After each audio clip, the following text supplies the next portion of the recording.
I didn't believe in love at first sight. At least, that's what I told myself as I boarded the Amtrak from New York to Philadelphia one rainy morning. I had my headphones on, nose buried in a notebook, trying to ignore the hum of the train. And then he sat across from me. He wasn't flashy or overly handsome. Just ordinary, with soft brown hair falling slightly into his eyes and a worn leather backpack. But there was something calm about him, a kind of quiet warmth that made it impossible to look away. I noticed him glancing at me too, though he pretended not to. A small smile tugged at the corner of his lips. I felt my heart skip, irrational and sudden, like it always did with moments that mattered. We started talking. First about the rain, then about our favorite cities, the best coffee spots, the weirdest travel stories. His laugh was gentle, infectious, and within minutes, the entire train car faded away. By the time the train pulled into Philadelphia's 30th Street station, I knew two things. I didn't want this conversation to end, and I was already hopelessly drawn to him. And just as I stepped off the train, he said something that made my chest tighten. "Do you want to grab coffee before you go?" That question changed everything. We found a small, cozy cafe just a few blocks from the station. Rain dripped from our umbrellas, but inside, the warm light and the smell of fresh coffee made the world feel safe and quiet. His name was Logan, and as we talked, I realized I could tell him things I'd never shared with anyone. My childhood stories, my awkward college moments, even my fears about the future. He listened like every word mattered, like he was memorizing the shape of my soul. We lost track of time. Hours passed in what felt like minutes. At one point, I caught him staring at me, not in a creepy way, but like he was trying to understand every part of me. When I finally checked the clock, I realized I had to catch my next train back to New York. My heart sank. I don't want this to end, he admitted softly, running a hand through his hair. Neither do I whispered. Before we parted, he scribbled something on a napkin, a phone number and a simple message. "Call me. Don't let this be the last coffee." As I walked back through the wet streets toward the station, I clutched that napkin like it was the most precious thing in the world. But even as excitement bubbled inside me, a quiet fear crept in. What if he was just a fleeting moment, a stranger I'd never see again? And yet, I knew somehow I couldn't ignore him. That night, I stared at my ceiling in my tiny New York apartment, the napkin with Logan's number clutched in my hand. My mind raced. Call him. Text him. What if he wasn't as interested as he seemed? After pacing for what felt like an eternity, I finally dialed. His voice on the other end was warm, familiar, and immediately comforting. It was like a part of the train ride. The laughter, the rain, the easy conversation was alive again. We started texting and calling every day. Our conversations became the highlight of my mornings and the last thing I thought about at night. Logan had this effortless way of making me feel seen, even through a screen. Then came the idea that both excited and terrified me, a weekend visit. He lived in Philadelphia, just a few hours away by train. Could a weekend change everything?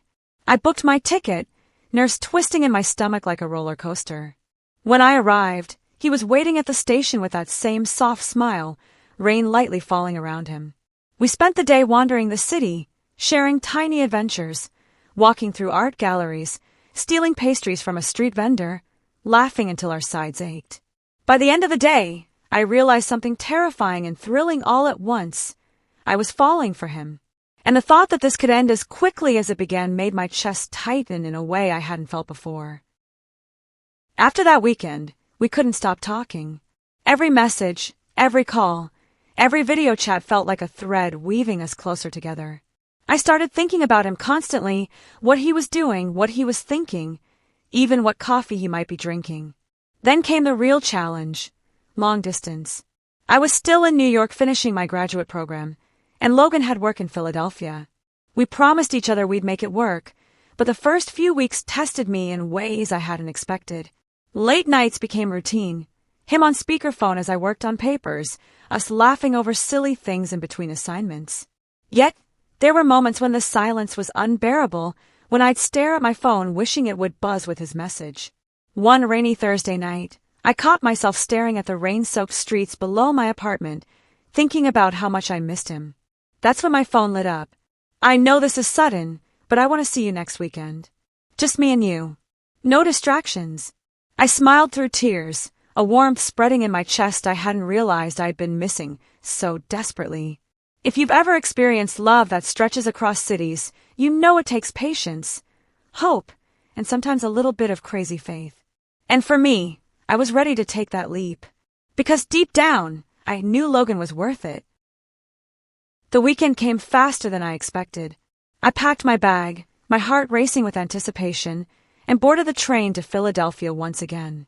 The second I saw him waiting at the station, a familiar warmth flooded through me, like I'd come home after a long, exhausting journey. We spent the weekend exploring the city as if it were ours alone. Logan showed me a tiny bookstore tucked into a cobblestone street, and I watched him laugh as he picked out a book he said reminded him of me. Every glance, every touch, felt electric, like we were rediscovering each other all over again. That night, we sat by the river, watching the city lights ripple across the water. I don't want this to be just weekends, he admitted softly, his hand finding mine. I swallowed hard, feeling my chest tighten. Neither do I whispered. The honesty in his eyes made my heart ache.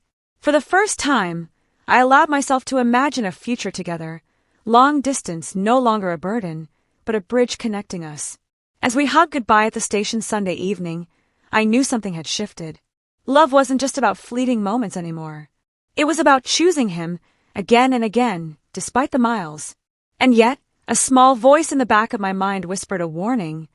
Love this intense can be beautiful, but it can also break you. After that weekend, our relationship settled into a rhythm. Weekdays were filled with texts, calls, and video chats. Weekends were for stolen moments together, coffee runs, long walks, and quiet dinners in little Philly cafes. But as the months went by, I started noticing cracks in the distance. Logan was always busy with work, and I was buried in my final semester projects. Sometimes a missed call or a delayed message sent my heart into a spiral. One Friday evening, I found myself wandering through Rittenhouse Square alone, staring at the city lights reflecting in puddles.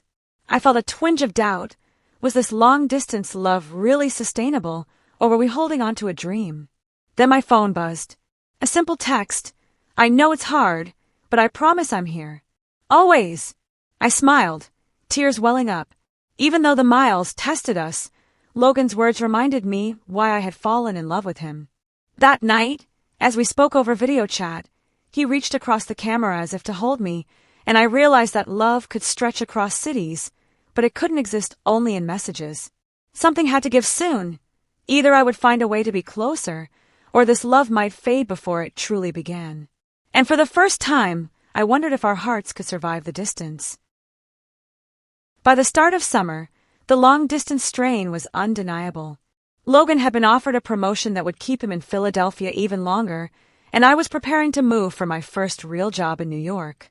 We met in Philadelphia one weekend, trying to enjoy the time we had, but there was a quiet tension between us.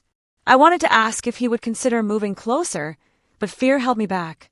I didn't want to pressure him, and I didn't want to risk the fragile trust we had built. As we walked through the streets, the sun setting behind the skyscrapers, Logan finally spoke. I don't want to keep doing this, half together, half apart. I need to know if you're willing to fight for us. My heart pounded. I had been scared of the same thing, but hearing him say it aloud gave me courage. I do, I said, my voice firm yet shaky. I want us, Logan, even if it's hard. He smiled, relief and hope in his eyes, and we embraced. But even in that warmth, I felt a quiet whisper of fear, because love that's worth fighting for often comes with the risk of losing everything. We decided to try bridging the gap. Logan began looking for opportunities closer to New York, and I adjusted my work schedule so our weekends could be longer. It wasn't easy. Emails, meetings, and the grind of adult life threatened to pull us apart, but every time we were together, it reminded me why we were worth it. One Friday evening, we cooked dinner together in my tiny apartment, laughing over burnt garlic bread and spilled wine. I realized that love wasn't just about romantic gestures. It was about patience, compromise, and showing up even when it wasn't convenient. But then came the test I hadn't anticipated. Logan received a call from a major client, offering him a transfer back to Philadelphia. The news hit me harder than I expected. I watched him wrestle with the decision, knowing whatever choice he made could change everything. We sat together on the couch, holding hands, silent but speaking volumes. I knew that this moment could either make us stronger or mark the beginning of the end. And as I looked into his eyes, I felt the full weight of the choice ahead, because sometimes love asks you to fight, and sometimes it asks you to let go. The decision came the next morning. Logan looked at me with that same soft, honest gaze I had fallen for, and I knew this was it. "I can't leave Philadelphia right now," he said quietly, the weight of responsibility clear in his voice.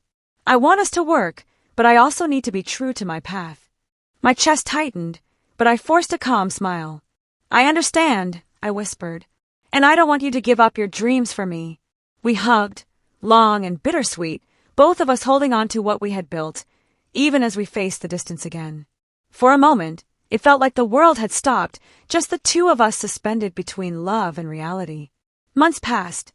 We stayed connected, visiting each other when possible, celebrating small victories, comforting each other through struggles. It wasn't easy, but it was real. Standing alone one evening on my New York balcony, I watched the city lights flicker and realized something profound. Love doesn't always mean holding someone close. Sometimes, it's about choosing to support them, even from afar, and trusting that the bond will survive. If stories like ours remind you that love can be patient, enduring, and selfless, I hope you carry that with you. And if you stayed with me until now, thank you, because even a story of distance and longing can leave the heart full. I smiled at the thought of Logan, miles away but still mine in every meaningful way. And somehow, that felt like home. Blue Heart,